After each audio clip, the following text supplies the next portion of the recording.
me know if y'all can hear me. I do currently have you on Wi-Fi. If it's absolutely awful, please let me know and I will fix it. But first, I want to make sure the audio is coming through. Then we will jump into everything. And here I am looking like a disco ball once again. And the lighting is what it is, but it'll be fine. Can you guys hear me? How is everybody doing on this Saturday? It is Saturday, my dudes and dudettes. It is August the 2nd, and there's been a lot going on for the last. Miss Rocker Red says yes. I'm pretty sure you always say thanks, broad, in the comments. At least the profile picture looks like that. So, all right, here we go. If you guys are ready, let's jump into this. So, it is the beginning of August. It's the second day of August, right?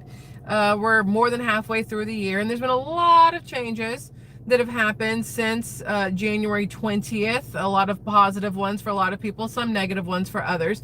And there's a really big change that has happened in the last couple days, I guess, that we should kind of sort of talk about.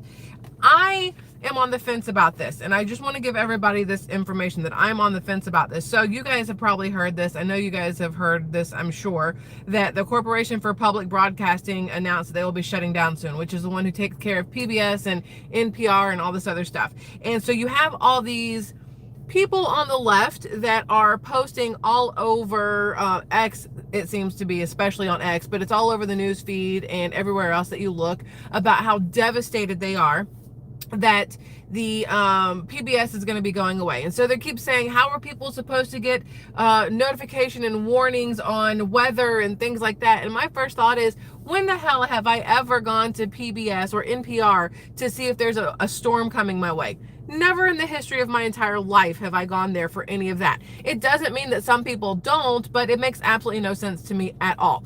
So I was paying attention to it. Now, my daughter, for those of you who don't know, my daughter is almost 16 years old, and growing up, she watched a lot of PBS. We watched Curious George together. We watched, not Caillou, because that one used to creep me the hell out, but we would watch Clifford. We would watch, I'm trying to think of all the shows that were on PBS. I think that's where, what's the one with the two brothers who do like all of the animals and stuff like that? Oh, what was that one called? Wildcrats, I'm pretty sure was PBS. And another one was Odd Squad, I believe was PBS. There's a lot of things that were on Wildcrats, yeah. There's a lot of things that were on PBS that she loved as a child, Sesame Street being one of them. And when she was younger, I also loved PBS. I mean, I'm going to say it, and I don't think it's because I was a libtard at the time. I think it's because they had like legitimately good programs for children. But over the course of the years, it seems to be that these shows and a lot of other things have changed like drastically. Alan, thank you for that. Have changed drastically. And Sesame Street went from teaching you about the letters and the numbers and whatever else to teaching you about trans this and gay that, and it didn't make sense to me. What's crazy to me is how many people are up in arms over this, but doing absolutely nothing about it except for bitching and moaning and blaming President Trump for these things going away. So I want to just read this to you because, again, I think this is important because there are so many people who grew up with PBS before it became this woke whatever. So this is what the Corporation for Public Broadcasting put out, okay? They said, this came out yesterday, and this is out of Washington. Bob Ross, yeah, I love Bob Ross. I still watch him paint happy little trees. There's just one restaurant that we go to, well, bar that we go to, and they always have Bob Ross playing in the background, and it's, I mean, absolutely amazing. But it became, like Marvin said, a liberal indoctrination center, and that's the unfortunate part. But this is what the Corporation for Public Broadcasting put out. They said, listen, the Corporation for Public Broadcasting, which is CPB, announced today that it will begin an orderly wind down of its operations following the passage of a federal rescissions package and the release of the Senate Appropriations Committee's fiscal year 2026 Labor, Health, Human Services, Education, and Related Agencies Appropriations Bill, which excludes funding for CPB for the first time in more than 5 decades, okay? It says, for nearly 60 years, CPB has carried out its congressional mission to build and sustain a trusted public media system that informs, educates, and serves communities across the country through partnerships with local stations and producers, which I think is very important to remember that part there, through partnerships with local stations and producers. CPB has supported educational content, locally relevant journalism, emergency communications, cultural programming, and essential services for Americans in every community. Now, they go on to say a lot more, but I don't really give a shit about what else they have to say, because here's my thought on this. And y'all can tell me if I'm wrong. I might be barking up the whole entire wrong tree here. But it seems to me that if CPB and the people in all the areas are so upset about this going away, why wouldn't they find ways to keep it? If they are being worked with locally at state level, city level, county level, whatever, why wouldn't that state, let's just pick, oh, I don't know, the wokest one I can think of, California, why wouldn't California then find a way to use state funding in order to keep CPB, PBS, NPR, it's always a three-letter thing, to keep them going, right?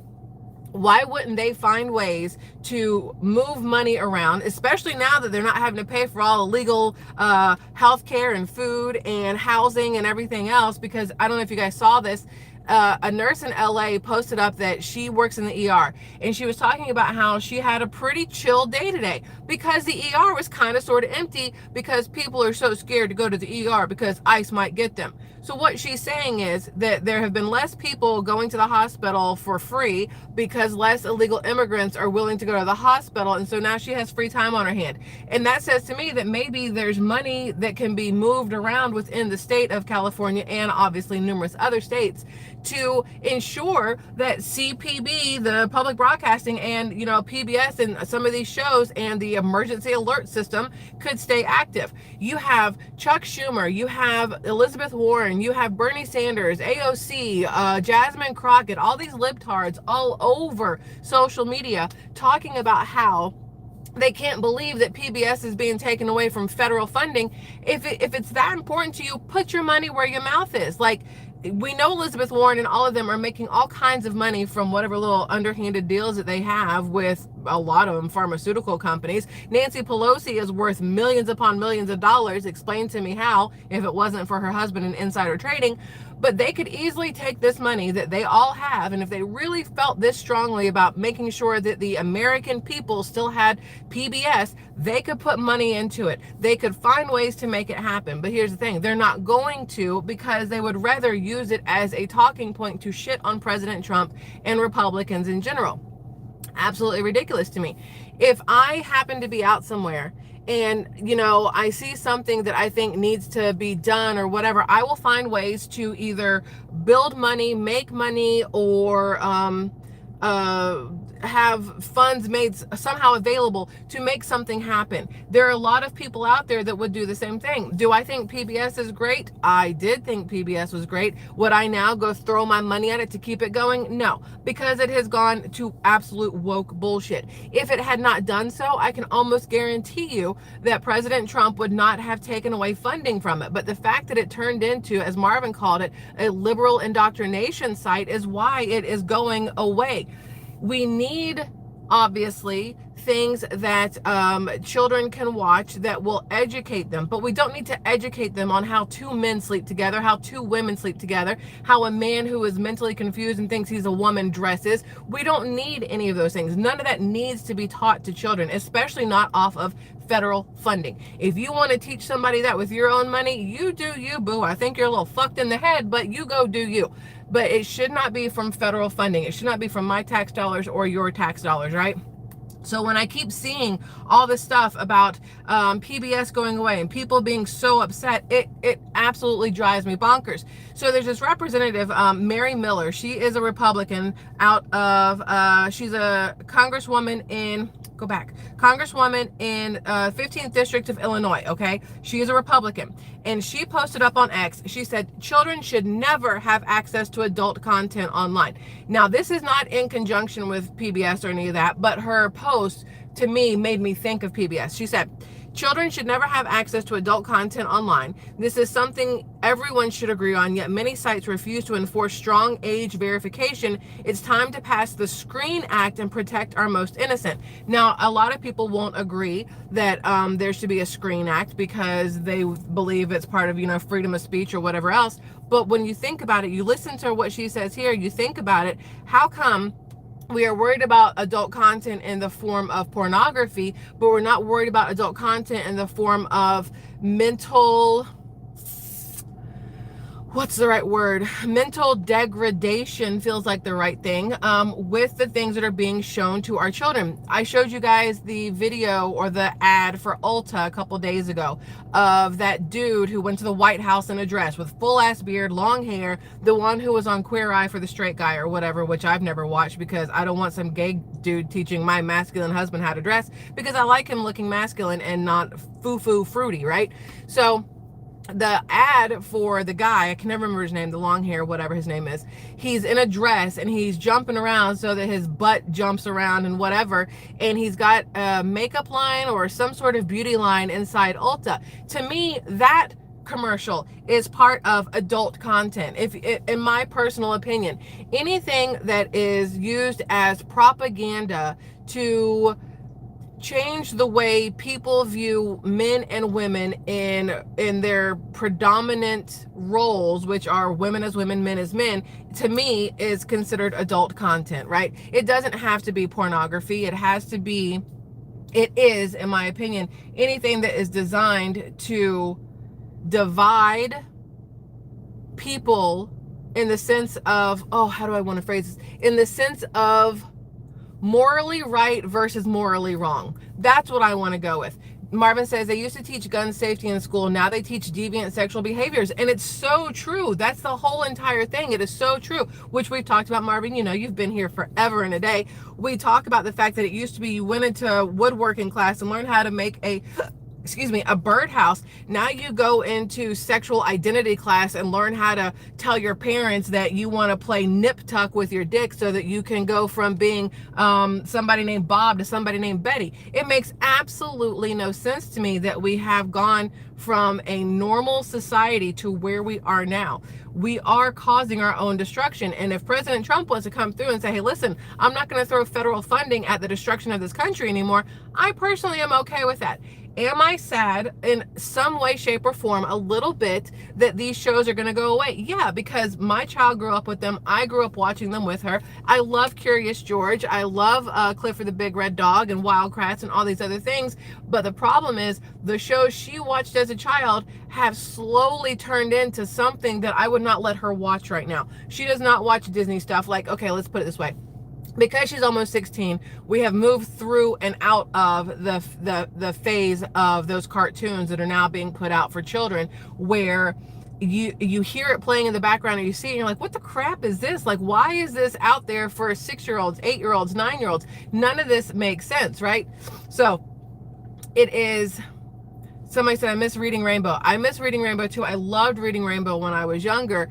And I used to love Blue's Clues when I was younger. But then even Blue's Clues, I think they've actually canceled that. That's on Nickelodeon, I believe. A lot of things that I grew up with, that y'all grew up with, that even my daughter grew up with, they don't work now because of how woke everything has gone. It's a sad day when the fighting over these things isn't because the left is actually sad that these kids aren't going to have educational cartoons. They're sad, or they're mad, because they don't have a way to indoctrinate them anymore for free on the taxpayer dime, right? You already have the Department of Education being disbanded, and you have these school districts that are having to make changes to the way they do things. Then you go through and you take away PBS. You have Disney pulling a lot of its stuff because it went so far woke that people are like, what the crap? You have people boycotting Disney parks. You have people not watching the shows and the movies and the whatever's on Disney. Same thing with Nickelodeon. Same thing with ABC, NBC, CBS, Fox, all of them. They have all gone so far left, which is, I mean, it is what it is, that now they have to figure out how to get back to the middle, at least to the middle. I'm not saying everything has to be right. You know what I mean? Like, you know what I mean? It doesn't all have to be here, but we need to have at least that middle ground where it's not designed to push any sort of thought on you. It's designed to educate, maybe possibly entertain, but in a way that isn't damaging to a child's well-being, which is what has happened so in so many ways, shapes, and form over the last couple years. Not even the last couple years. I mean, it's taken a while to get to where we are. It's just the last 4 years feels like it was on crack, right? So that's that. When I see these things, I'm like, this person says, listen, this person says, without PBS, we would never have known Big Bird, Elmo, or Mr. Rogers, Julia Child, Helen Mirren's Jane Tennyson, David Suchet's Poirot, or whatever, or the phenomenon of Downton Abbey, which they said is an experience every woman I know shared with her mom. No searing, transformative Ken Burns documentaries and all these other things. And it's like, cool, but those things have evolved over time into something that they should not be. So yeah, Mr. Rogers would not be for anything that's going on right now. Do y'all remember Mr. Rogers when he was, at the time when he was on the show, he had there's a episode I remember like clear as day, maybe because of who I am and who I love and things like that, but he's sitting at a swimming pool, like a little kiddie pool, and he's taking off his shoes and socks and putting his feet in the pool, and he had the black police officer next to him, right? And he had the black police officer take off his shoes and socks and put his feet in the wading pool, the kiddie pool, at the same time as him. And this was in retaliation to segregation and the racism that was going on. And I remember watching that and thinking that that's the kind of thing that should be shown versus other stuff that I was seeing on TV at the time, right? And now Mr. Rogers, there's no way that he would want to have his show on PBS or any other platform if he has to go out there, because there's also the one episode where he's teaching them how a boy is a boy, a girl is a girl, and you can't be anything other than, right? He would not work now. They would never give him a platform to speak because he would not be willing to fall in line with the delusions of the left, the delusions of these production companies that are trying to destroy our children. And we've talked about numerous times how Bill Gates, who I don't know how he has his hand in anything that is at all related to our food, our medicine, or anything. He's Microsoft dude. He doesn't have any, slow down. Okay. He does not have any degrees in health science or like food stuff, words. Y'all know what I'm trying to say. He has none of that, and yet somehow he is making appeal, the thing that goes on the fruits and vegetables. He is the one who is backing a lot of the fake meats, the fake chicken, the fake beef, the fake salmon, the fake everything. He's pushing all these different things, and he has nothing to do with any of that stuff. And you have to ask yourself why, number one, right? But then you have a lot of people talking about how between Bill Gates and the World Economic Forum and the World Health Organization, there's this push for a smaller population, right? They're telling you, oh, climate change is going to kill us all. First, it was going to get too cold. Now it's going to get too hot. Heaven forbid they make up their mind. We're going to run out of food, which is why we need all the fake stuff, because we're all eating too much. Well, if you quit making so many processed bullshit things and overstocking places, we'd have plenty of food. But because the greedy corporations overproduce and then put stuff in the market, and then half of it goes into the garbage because it expires, this is on them, not on us. But you really look at everything as a whole by stepping back to look at everything as a whole, and it feels like, and this is where people are like, oh, you're such a conspiracy theorist, or you're stupid, don't care, that when you look at everything, it really does feel that the massive push to be gay, the massive push to be trans, the massive push for all these different things is aimed at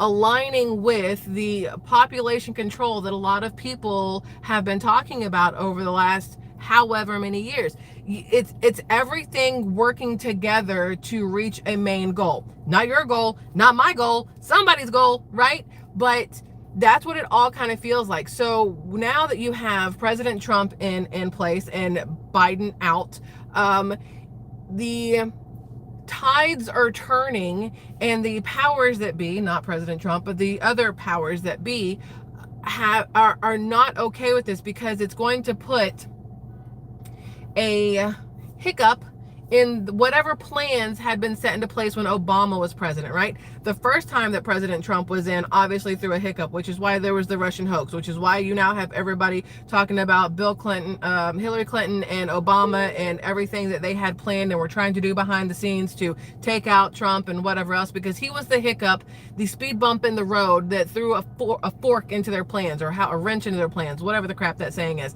They were able to get Biden back in, right? So they were happy there, but they were not expecting the citizens of this country to want a change. They thought that because they had pushed so hard to get everybody into this place of anger and division and mental unclarity, that's not a right word, mental delusion, maybe, all the shit that's been going on in like San Diego, San Francisco, all of these Seattle and Portland and New York, and a lot of these sanctuary cities, which are really blue cities with unrest is the right word, Kelly, thank you. A lot of these cities where it's easy for them to, I guess, mind control people. I don't know what they're doing to the water in these places, but when President Trump won, I'm sure the people on the left are like, holy shit, like we did not expect this. You know, maybe we pushed a little too hard with the trans this or the gay this, the whatever this. And so now their whole plan seems to be kind of sort of falling apart. And with PBS going away,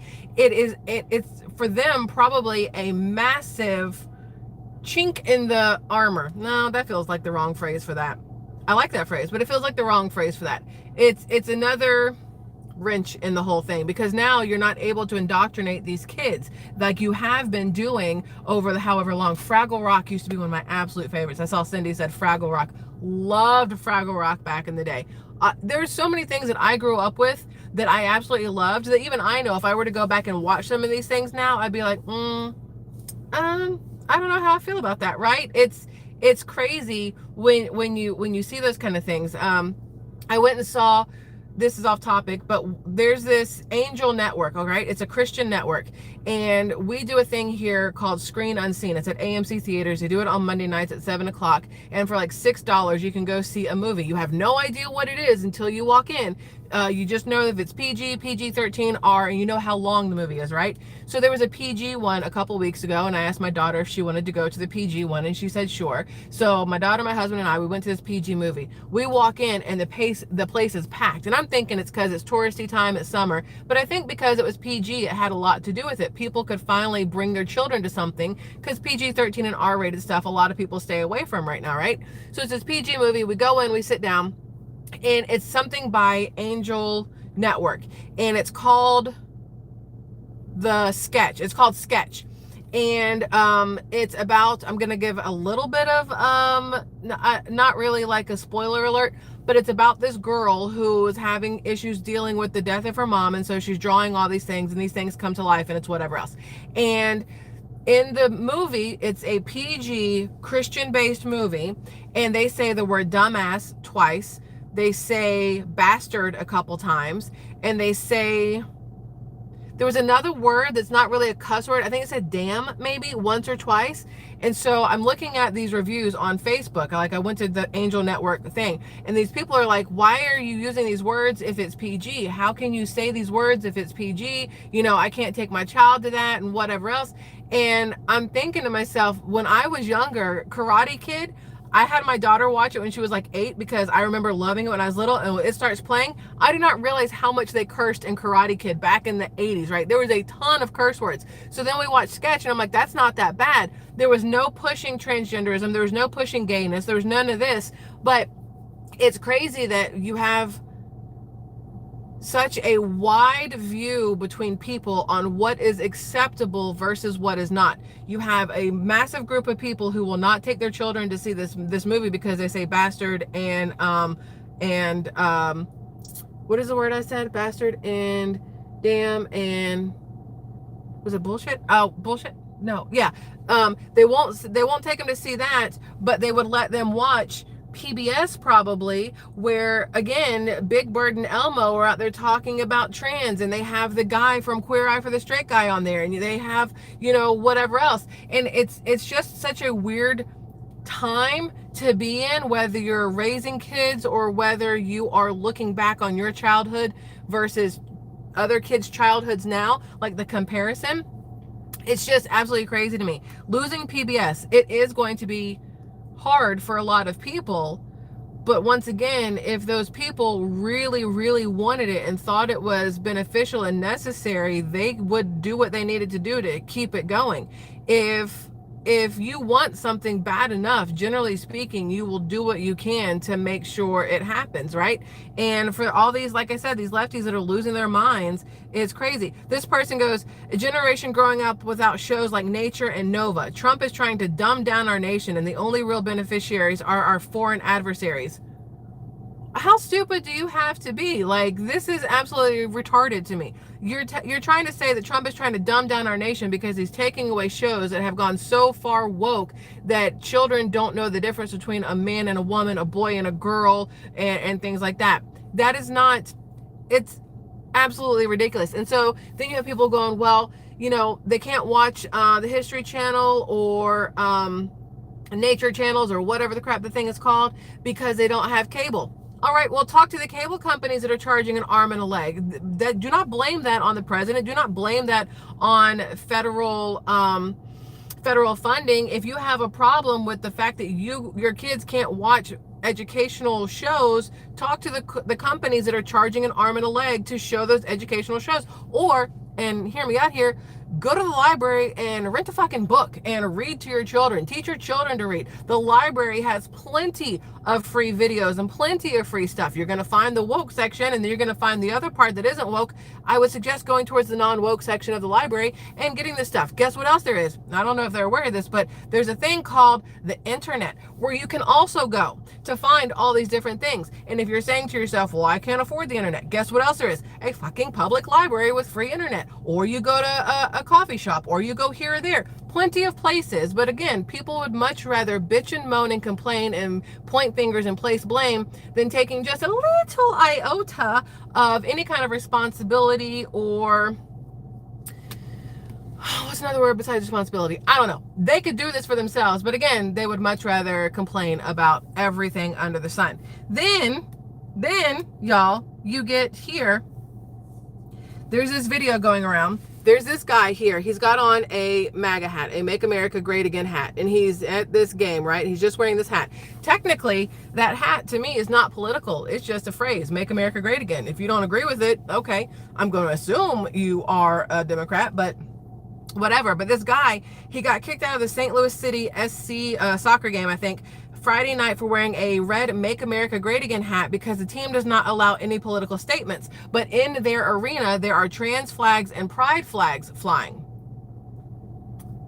And again, this is why we are where we are. When you consider a hat that just says Make America Great Again a bad thing, but you have a trans flag flying in the same area and you don't consider that to be something political or something that should be hidden from viewers and children and whatever else, that is where the problems come in. It is such a wavy, blurry, screwed up line that it's absolutely ridiculous to me. Look, so you have that. Then this other thing is just, I want to give my thoughts on this and I'm going to let you guys go. But I saw this. The New York Times posted this. It's an opinion guest essay, but they posted this, the New York Times. And it says, donor organs are too rare. We need a new definition of death. Listen, I didn't read the article. I'm going to put that out there right now. I did not read the article. All I read was that title alone. And that title is enough for me to say, this is why I don't have organ donor on my driver's license, okay? My husband knows, my mother knows, my daughter knows. If I am so incredibly far gone for some reason, like I'm brain dead and they can't do anything, they know to donate my organs. I am not putting it on my driver's license. You know why? It is way more monetarily beneficial to a hospital and numerous other places to let you die to save other lives than it is to save your life. It costs them more to save your life. It costs them way less to let you die so they can save other lives. There's so much more money in the moving around of organs than there is in saving you, right? And I don't like thinking that way, but it has been proven time and time and time and time again, right?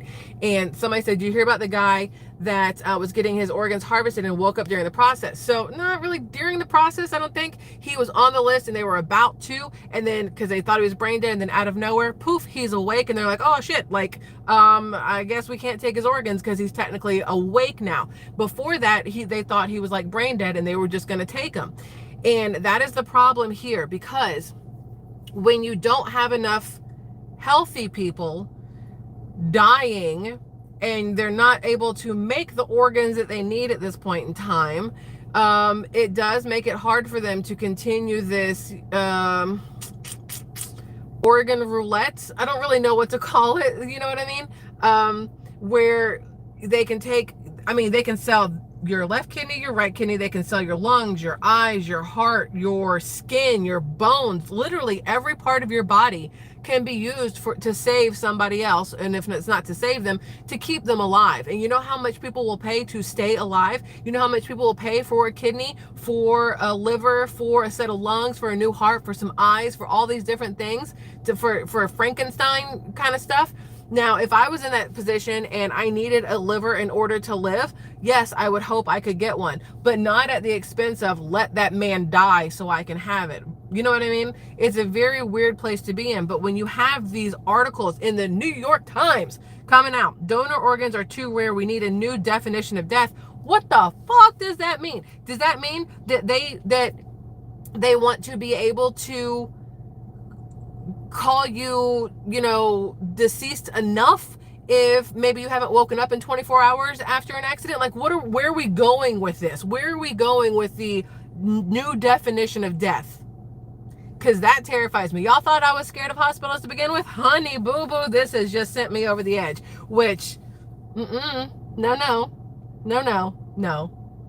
That's all I got. No, I don't want to do it. This is why I don't travel outside of our country anymore either, which there's a lot of places I'd like to see, but like I said before, there's a library, there's books, there's the internet, and there's videos. And that's how I will be viewing a lot of places I've always wanted to travel, because I'd rather stay here where I know the food won't give me just absolute runs, and I know that I can drink the water without dying, and I know that generally speaking, nobody's gonna abduct me and try to ransom me or steal all of my organs out of my body. So I will stay here in the good old United States of America, since we are making it great again, and stay a little safer than in a lot of other places. Now, there are obviously other places that are absolutely amazing, probably just as good as, if not better than here in some way, shape, or form, but I'm probably not going to find out. I'm good. I'm done. It's fine. I guess that's about it. There's plenty more we could go through, but we're not gonna, because I know y'all got stuff to do and I gotta go cook. Oh, here's some other things. I know this will be backwards because it's a live stream, but here's the picture of the other shows that were on PBS. So Daniel Tiger, my daughter liked Daniel Tiger. Dinosaur Train. Oh yeah, Dinosaur Train. I used to like them. Electric Company, Arthur, nah. Cat in the Hat, nah. Thomas the Train. Then there was the other one. No, is that where VeggieTales was? Was VeggieTales on PBS? I don't know about that. I don't remember where VeggieTales was. I feel like maybe, but either way, I love you guys immensely, and I appreciate you for being here to let me just have this random ass conversation with you, as it always is a random conversation. But when, again, the PBS thing, it's driving me up an effing wall that the left is using this to try to convince people. Gavin Newsom, I saved the one from Gavin Newsom. Hold on, I want to read you his, because he is such a twat, and I want to read you what his said. Where is it? I know I saved you. Don't tell me I did not save you. You know what? This is how my life works. Of course I didn't save it. Corporation winding down. Really, Michelle? Gavin Newsom, you didn't save it? Either way, Gavin Newsom said some dumb shit about how PBS going away and now nobody's going to know when there's a storm or a fire. Well, guess what? He doesn't really let his people know when there's something bad coming their way either. So it's not like it really changes anything, right? I can't believe I can't find it. Either way, if I find it, I'll show you to you tomorrow. If not, it is what it is. And I know it's here somewhere, so I'll find it and I'll show it to you guys tomorrow. Or you guys can probably go on X and find it for yourself. But I'll find it and show it to you tomorrow. I'm gonna let you guys go now. so that I can go feed my family. I love y'all immensely. I hope you have a fabulous rest of your evening, and I will see you tomorrow. Tomorrow's Sunday, so I'll see you sometime tomorrow. I can't say when or where, but it will be tomorrow. If you guys are interested, just make sure you check back, okay? I love you all. Good night. Adios. There.